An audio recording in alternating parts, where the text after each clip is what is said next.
Alors, le deuxième atout, c'est le regard de l'autre, c'est d'être libre du regard de l'autre. Qu'est-ce que ça veut dire? On est souvent polarisé dans notre vie parce qu'on fait, dans ce qu'on fait, par le regard de l'autre.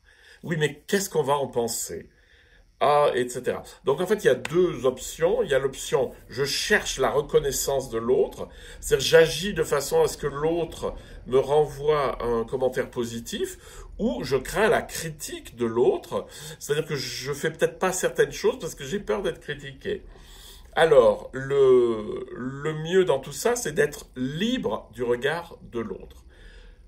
Je regarde en moi avec bienveillance et ce que je fais, ce que je dis, etc.